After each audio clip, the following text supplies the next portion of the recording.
오늘은 의를 위하여 박해받는 너희는 복이 있다라는 제목으로 말씀 전하겠습니다. 영국 시인 키플링의 숲길이라는 시의 일부를 제가 들려드리겠습니다. 70년 전 사람들은 숲으로 가는 길을 막았다. 그 비바람이 그 길을 다시 한번 없앴고 이제는 아무도 모른다. 숲속에 길이 있었다는 사실을. 시의 내용을 보면요, 70년 전에 숲으로 들어가는 길을 막아버렸습니다. 폐쇄가 됐죠. 그 후에 70년 동안 세월의 힘이, 비바람이 그 길을 더욱더 희미하게 만들어버렸습니다. 결국에는 숲을까지 다 뒤덮여서 이제는 숲으로 가는 길이 있었는지 없었는지도 다 기억에서 지워져 버린 거죠. 결국에는 이 숲으로 가는 길은 잊혀진 길, 잃어버려진 길이 되었습니다. 오늘은 팔복 중에 마지막 복, 박해에 대해서 말씀드리고자 합니다. 저는 박해야말로 오늘을 살아가는 우리 성도들에게 잃어버린 길이 아닐까라고 생각을 합니다. 초대교회 때 그 시대는요, 예수님 믿는 것 자체가 고생이고 고난이었습니다. 내부적으로는 유대인들에게 박해를 받았고요, 외부적으로는 로마 제국의 강력한 핍박을 받게 되었습니다. 황제의 숭배를 거부해가지고 이제 지하무덤 카타콤으로 밀려나가서 신앙생활을 하기도 했습니다. 당시에는 이제 예수 믿는 것 때문에, 신앙생활 하는 것 때문에 고난당하고 어렵게 사는 것을 너무나 당연시 했는데요, 이제 오늘날 우리 한국 사회는 정반대죠. 그런 위협이나 고생은 더 이상 없습니다. 박해는 먼 나라의 일이 되어버렸습니다. 잃어버린 길이 되었죠. 하지만 성경은 이야기합니다. 세상에서 살아가는 성도들의 삶에서 박해는 피해갈 수 없다. 디모데후서 1장 12절 말씀인데 우리 같이 한번 읽겠습니다. 무릇 그리스도 안에서 경건하게 살고자 하는 자는 박해를 받으리라. 아멘. 여기 보면 그리스도 안에서 경건하게 살고자 하는 자는 무엇을 받는다라고 되어 있습니까? 박해를 받으리라. 왜 박해를 받습니까? 하나님 믿는 백성은요, 세상 속에 살아가지만 세상과는 다른 기준, 세상과는 다른 가치관을 가지고 살아가기 때문입니다. 그래서 충돌할 수밖에 없고, 그래서 갈등할 수밖에 없고, 결과적으로 박해를 피할 수가 없는 거예요. 여러분, 우리는 그동안 성경책을 읽으면서요, 성경에 등장하는 인물들이 받은 복에 집중해 왔습니다. 아브라함이 받은 복에 대해서 우리가 보았고요, 이삭이 받은 복에 대해서 우리가 설교를 했고 들어왔습니다. 또 야곱이 받은 복에 대해서 우리는 주목해 왔습니다. 그러나 그 사람들이 믿음으로 살아가기 위해서, 그 복을 누리기 위해서 감내하고 수고했던 여러 가지 어려움과 고난에 대해서는요, 우리가 그동안 많이 집중하거나 묵상하지는 못했습니다. 여러분, 성경은 말합니다. 바로 그곳에 진짜 복이 있다. 10절 말씀 우리 같이 한번 읽겠습니다. 의를 위하여 박해를 받는 자는 복이 있나니 천국이 그들의 것임이라. 아멘. 여기 보시면요, 무엇에 복이 있다고 합니까? 의를 위하여 박해받는 자에게 복이 있다라고 이야기합니다. 여러분, 박해받는 자에게 주는 복이라고 하니까 한편 고민도 됩니다. 이 복을 과연 내가 받아야 되나? 구해야 되나? 어려움과 박해 없이 그냥 좀 주어지면 좋은데, 그런 고민이죠. 신학자 중에 레온 모리스라는 사람이 있는데요, 유명한 신학자입니다. 이 신학자가 이 복에 대해서, 이 팔복의 마지막 복에 대해서 이렇게 표현했습니다. 가장 기대하지 않았던 복은 맞는데 기대하지 않았던 복이라는 거예요. 잃어버려진 길, 박해를 통해서 복 받는다, 이거는 좀 주저되잖아요. 아주 진솔한 해석을 했습니다. 근데 여러분, 박해를 통해서 복을 받는데 그 상급이 무엇입니까? 천국이 그들의 것임이라. 여러분, 천국은 하나님께서 우리에게 주실 수 있는 가장 최고의 선물입니다. 그러니까 얼마나 놀라운 축복을 주시는 거예요. 여러분, 우리가 지난 2달 동안 읽어왔던, 또 함께 말씀을 나누었던 팔복은요, 그 팔복의 결론이 오늘의 말씀이에요. 팔복은 우리에게 이야기합니다. 우리가 세상 속에 살아갈 때 반드시 핍박과 박해와 어려움이 생길 것이다. 냉철한 현실을 이야기해요. 그러나 그 가운데 하나님이 주시는 최고의 복도 숨겨져 있다 알려줍니다. 오늘 예배드리신 우리 모든 성도님들 의를 위해 핍박받되 그 가운데 담겨진 하나님의 최고의 복, 천국을 발견하고 누리시기를 주님의 이름으로 축원합니다. 이런 맥락에서 오늘 말씀을 살펴보면서 팔복이 말하는 박해를 두 가지로 정리해 보았습니다. 첫 번째, 팔복에서 말하는 박해는요, 하나님 백성의 증표이며 흔적입니다. 1번 함께 읽겠습니다. 하나님 백성의 증표이며 흔적입니다. 우리 10절 말씀 다시 한번 같이 읽겠습니다. 의를 위하여 박해를 받은 자는 복이 있나니 천국이 그들의 것임이라. 아멘. 이 말씀에 보면요, 박해 앞에 붙은 말이 있습니다. 무슨 말이 붙어 있습니까? 의를 위하여 라는 말이 붙어 있었어요. 그러니까 여기서 말하는 박해는요, 자기 잘못 때문에, 자기 허물 때문에 고생하는 것이나 어려움 받는 것이 아니라는 거예요. 하나님을 위해서, 그의 의를 위해서 살다 보니까 당하는 어려움과 고생에 대해서 복이 있다라고 말하는 거예요. 유진 피터슨은 메시지 성경에서 이 부분을 아주 쉽게 풀어서 설명합니다. 하나님께 헌신했기 때문에 박해를 받는 너희는 복이 있다.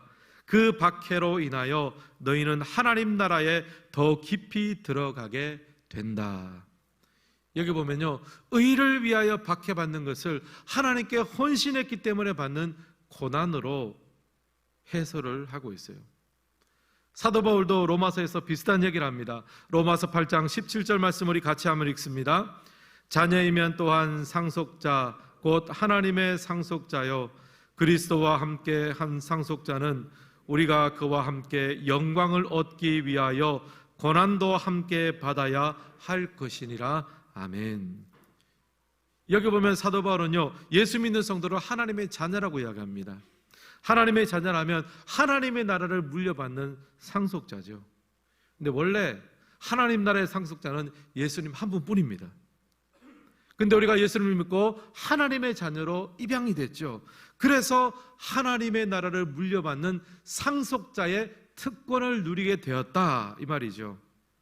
이제 그런 특권을 누리게 되었다면 사도 바울이 이야기하는 것이 무엇입니까? 그리스도와 함께 하나님 나라의 상속자가 되었다면 그 영광스러운 하나님 나라를 물려받기 위해서는 그리스도의 고난도 함께 동참해야 한다, 이 말씀이에요.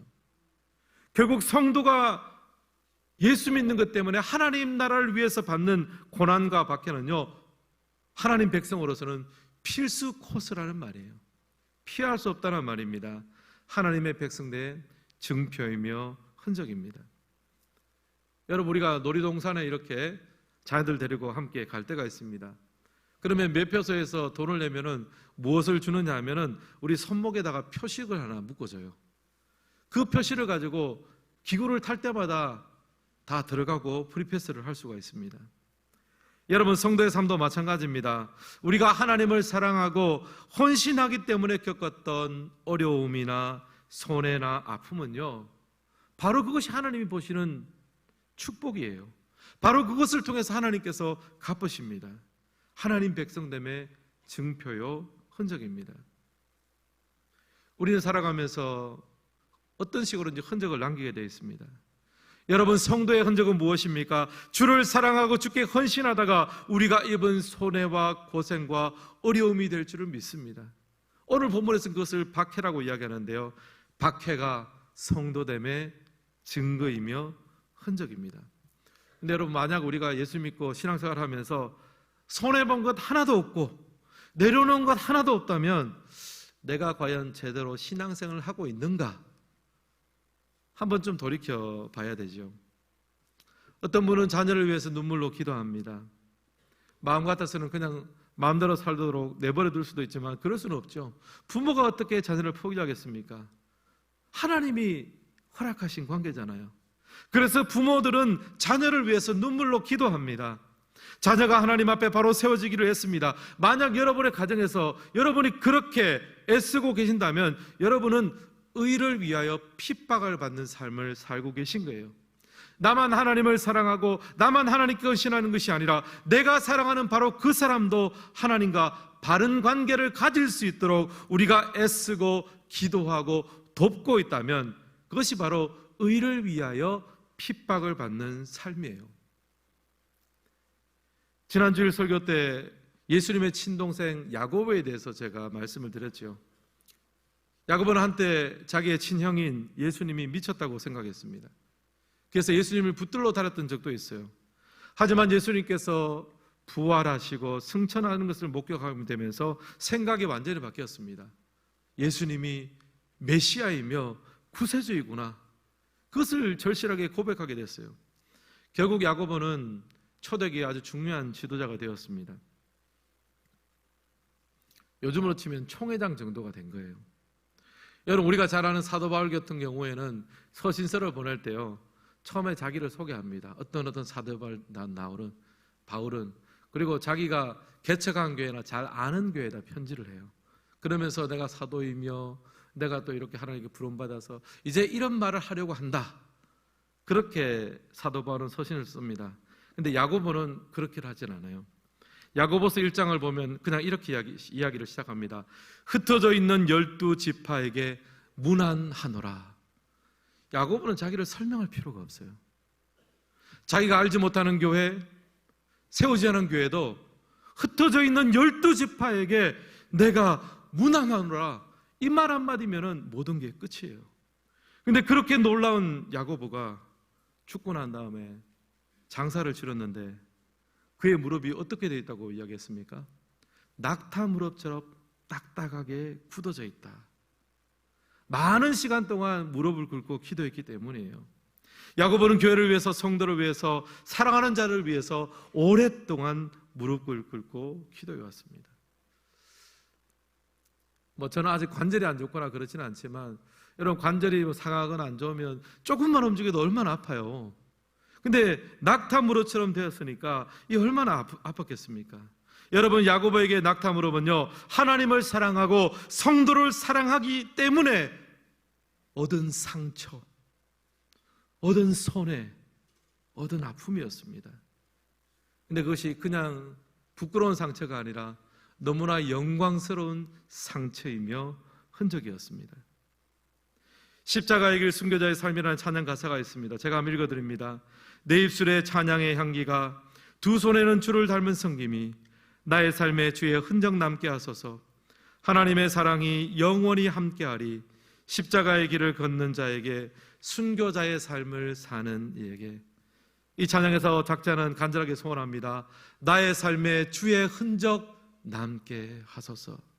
십자가의 길을 걷는 자에게, 순교자의 삶을 사는 자에게 야고보는 낙타 무릎이라는 흔적을 가졌는데, 주님, 저의 삶에 주의 흔적 남게 하여 주시옵소서. 사랑하는 성도 여러분, 여러분이 도전하며 묻습니다. 여러분의 삶에 어떤 예수 그리스도의 흔적을 가지고 계십니까? 여러분, 하나님을 위해서 어떤 손해를 보셨으며, 어떤 고생을 하셨으며, 어떤 아픔을 겪어보셨습니까? 바로 그것이 여러분의 상급입니다. 하나님 나라의 백성의 증표이며 흔적입니다. 그 박해와 손해 속에 여러분의 진짜 복이 숨겨져 있는 줄을 믿습니다. 오늘 팔복의 마지막 복 아닙니까? 주님께서는요, 가장 최고의 복을 박해 속에, 주를 위해 손해보는 것 속에, 주를 위해 고난받는 것 속에 가장 최고의 복, 천국의 복을 숨겨 놓으셨습니다. 오늘 예배드리시는 모든 성도님들, 주를 위한 헌신과 사랑이 여러분의 삶에 흔적이 되시기를 주님의 이름으로 축원합니다. 두 번째, 팔복에서 말하는 박해는요, 기뻐하고 즐거워해야 할 축복입니다. 2번 함께 읽겠습니다. 기뻐하고 즐거워해야 할 축복입니다. 우리 11절과 12절 말씀도 함께 읽겠습니다. 나로 말미암아 너희를 욕하고 박해하고 거짓으로 너희를 거슬러 모든 악한 말을 할 때에 너희에게 복이 있나니 기뻐하고 즐거워하라. 하늘에서 너희의 상이 큼이라. 너희 전에 있던 선지자들도 이같이 박해하였느니라. 아멘. 여기 보면 나로 말미암아라고 시작을 합니다. 여기서 나는 예수님이죠. 결국에는 예수님 때문에 우리가 욕을 먹고 또 박해를 당하고 악한 말을 들을 때 오히려 복이 있다라고 지금 역설적으로 예수님께서 말씀하시는 거예요. 그럴 때 우리가 어떤 반응을 하라고 하십니까? 기뻐하고 즐거워하라 말씀하세요. 제가 지난주 중에 이 말씀을 연구하고 묵상하면서 이번 주 설교 참 어렵겠다 생각을 했습니다. 왜냐하면 박해를 받는데 즐거워하라 제가 설교를 해야 되잖아요. 뭐 욕먹고 고생하고 악한 말을 듣고 있는데 기뻐하고 즐거워하라, 여러분 미치지 않고서 어떻게 그 말을 할 수 있겠습니까? 또 설교하는 사람이 내가 설교하는 대로 내가 살아보지도 않고, 여러분 이 말씀에 보니까 이럴 때 기뻐하고 즐거워하는 것이 하나님의 뜻이라고 하더라고요. 이렇게 설교는 못하잖아요. 제가 그렇게 순종해서 살아보구나, 아니면 내가 그렇게 살겠다고 결단하는 마음이 있어야 되는데, 야 이거 참 어려운 일인데 어떻게 설교하면 좋을까 고민이 됐습니다. 근데 이 12절의 대답이 나왔어요. 하늘에서 너희의 상이 큼이라. 여러분 박해 가운데 즐거워 기뻐할 때 왜 우리가 그렇게 할 수 있습니까? 하늘의 상급이 크기 때문입니다. 근데 그 상급이 무엇입니까? 천국이 그들의 것이며. 여러분 우리가 뭐 사실 손해본다고 얼마나 보겠습니까? 또 고생한다고 얼마나 고생하겠습니까? 근데 우리가 손해보고 고생한 것과는 비교할 수 없는 하나님의 놀라운 상급, 천국이 우리들의 것이 될 줄을 믿습니다. 그래서 여러분 우리가 박해를 받을 때 기뻐할 수 있는 거예요. 예수님의 천국 비유 중에 여러 가지 말씀이 있는데요, 그 중에 하나가 마태복음 13장 44절입니다. 우리 같이 한번 읽겠습니다. 천국은 마치 밭에 감추인 보화와 같으니 사람이 이를 발견한 후 숨겨두고 기뻐하며 돌아가서 자기의 소유를 다 팔아 그 밭을 사느니라. 아멘. 예수님 여기서 말씀하십니다. 천국은 밭에 감추인 보화와 같다라고 이야기합니다. 어떤 한 농부가 밭을 갈다가 그 밭에 묻혀진 보물을 발견합니다. 아마 소작농이었던 것 같아요. 땅을 붙여서 그렇게 농사를 지었던 것 같습니다. 근데 그 보물을 발견하니까 또 그대로 파면은 또 그것도 안 될 일이죠. 왜냐하면은 그 땅 주인의 것이 되니까요. 옛날에는 또 요즘이야 이제 은행들이 있어서 또 돈으로 바꿔가지고 다 은행에 예치시키지만, 옛날에는 가장 안전한 곳이 어디입니까? 남아하는 땅 속에 묻어두는 게 제일 안전해요. 그러다가 묻어둔 사람이 죽거나 또 어디 묻었는지 까먹으면은 이제 그 보물이 땅에 묻혀져 있는 거예요. 이 농부가 그 보물을 발견하고 나서 그대로 파묻어 놓습니다. 그리고 집에 가가지고 다 팔아요. 집도 팔고 뭐도 팔고 다 팝니다. 아마 옆에 있는 사람들을 보면, 야 그렇게 왜 헐값에 왜 그렇게 파니? 왜 그렇게 지금 다 그렇게 팔고 하는 거냐? 그렇게 하면 안 된다. 너 손해보는 거야. 옆에 사람은 그렇게 이야기할 거예요. 그런데 그것이 손해입니까? 아니죠. 다 팔아서 그 밭을 사기만 사면 그 밭에 있는 보물이 자기 것이 되니까 전혀 손해보는 것이 아닙니다.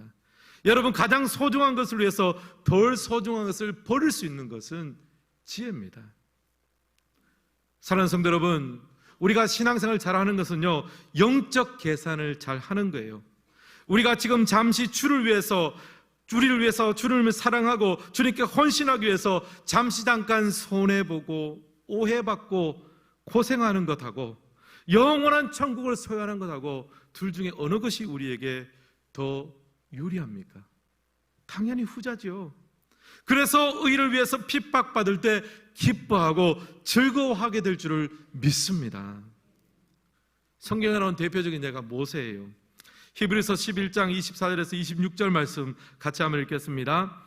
믿음으로 모세는 장성하여 바로의 공주의 아들이라 칭함받기를 거절하고 도리어 하나님의 백성과 함께 고난받기를 잠시 죄악의 낙을 누리는 것보다 더 좋아하고 그리스도를 위하여 받는 수모를 애굽의 모든 보화보다 더 큰 재물로 여겼으니 이는 상 주심을 바라봄이라. 아멘.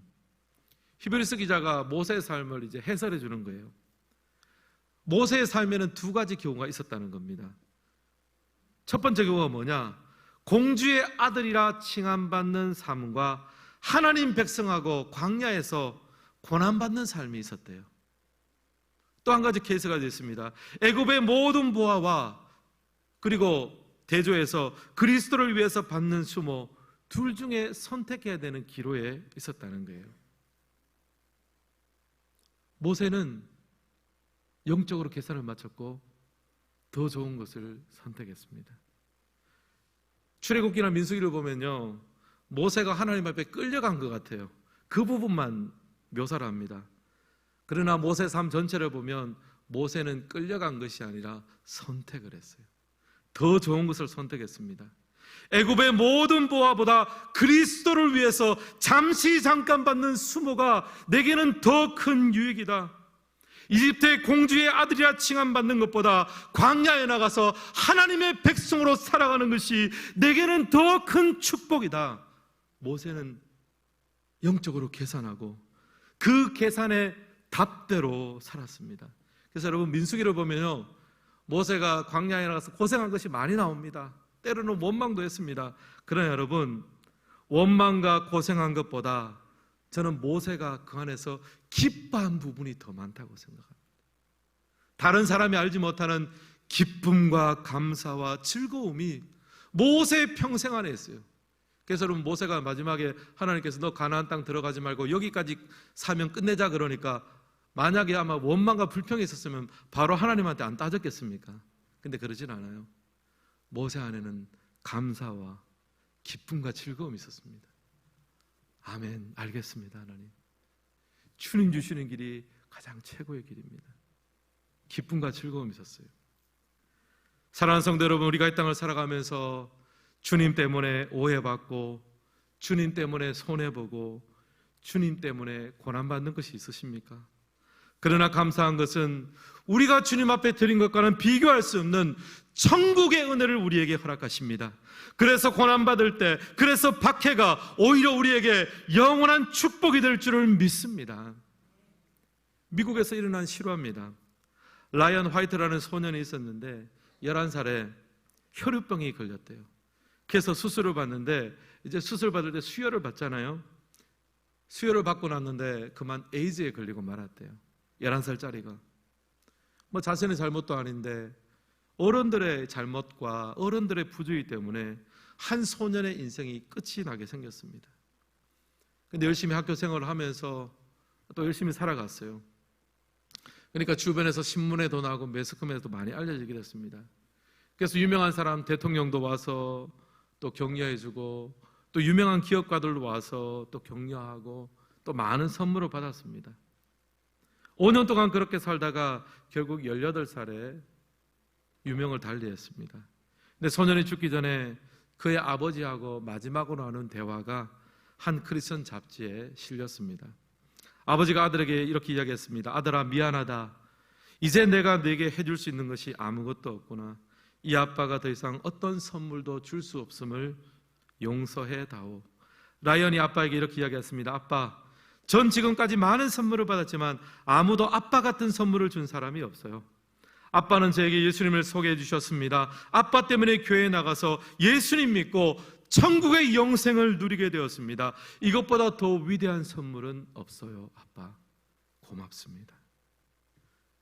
여러분, 이 소년의 마음이 얼마나 소중합니까? 여러분, 우리 인생의 가장 큰 축복이 무엇입니까? 우리가 예수 믿고 천국의 영생을 선물로 얻는 것이 가장 큰 축복이 될 줄은 믿습니다. 우리에게 그 축복을 주신다는 거예요. 지난주에 우리 교회는 송태근 목사님을 모시고 부흥회를 가졌습니다. 우리 성도님들께서 많은 은혜를 받으시고 저도 마찬가지입니다. 또 개인적으로 송태근 목사님과 또 계좌를 나누면서 저도 많은 유익을 누렸습니다. 여러분, 넷째 집회였던가요? 설교 말씀 중에 하나님께 최선을 다하지 말고 최고의 것을 들어야 한다, 그 말씀을 하신 적이 있습니다. 제가 그 말씀을 듣고 묵상하면서 제가 그동안 고민하던 한 부분이 어느 정도 해결이 됐어요. 제가 올해 이제 우리 교회 부임한 지 6년 차가 되었습니다.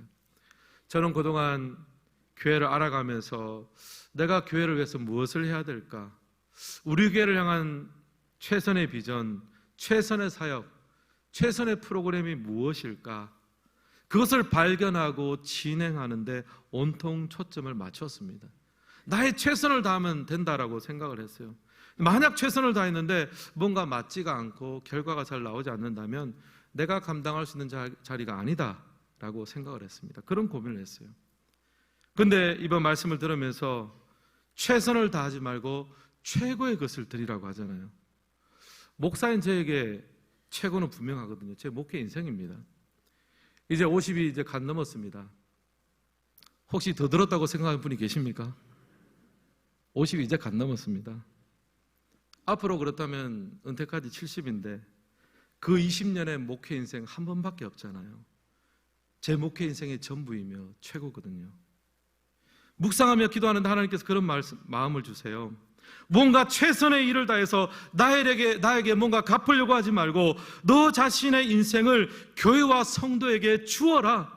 한 알의 밀알이 땅에 떨어져 썩어야 열매가 맺는데 그 한 알의 밀알이 되어서 그곳에서 썩어져라. 너의 썩어짐을 절대로 아깝게 여기지 말라. 절대 손해가 아니고 천국이 너의 것이며 천국의 생명의 열매가 그 교회 가운데 맺히게 될 것이다. 오히려 기뻐하고 즐거워하라. 주님께서 도전해 주셨습니다. 사랑하는 성도 여러분, 하나님께서 여러분을 세워진 자리에서 여러분 썩어지고 계십니까? 주님 때문에 오해받고 계십니까? 손해 입고 계십니까? 고생을 당하고 계십니까? 여러분의 인생을 드리십시오. 언젠가 주님이 열매를 주실 때까지 여러분의 최선을 다하지 말고 여러분의 최고를 드리시기를 바랍니다. 결코 손해보는 장사가 아니에요. 그래서 여러분의 가정에서, 여러분의 일터에서, 우리의 삶의 모든 곳에서 하나님 나라가 이루어질 바라보며 하나님의 그 열매가 맺혀진 것을 바라보며 천국이 과연 우리의 것이었습니다. 기뻐하고 즐거워하는 우리의 삶이 되기를 주님의 이름으로 축복합니다. 오늘 말씀을 마무리하겠습니다. 주님을 사랑하고 주님께 헌신했기 때문에 입은 손해와 고통과 핍박은 우리에게 복입니다. 반드시 결산할 날이 찾아옵니다. 내가 드린 것과는 비교할 수 없는 하나님의 상급 천국을 받게 될 것입니다. 오늘은 팔복의 마지막 복 설교죠. 하나님이 숨겨놓은 제일 큰 복은 박해 속에 숨겨져 있었습니다. 오랫동안 잃어버렸던 길, 그러나 가장 큰 축복의 길, 우리가 여러분 영적으로 계산하시고 주를 위해 잠시 잠깐 받는 고난과 어려움과 아쉬움에 대해서 오히려 기뻐함으로 우리 삶에 주의 흔적을 남기는 성도님들이 되시기를 예수님의 이름으로 축원합니다.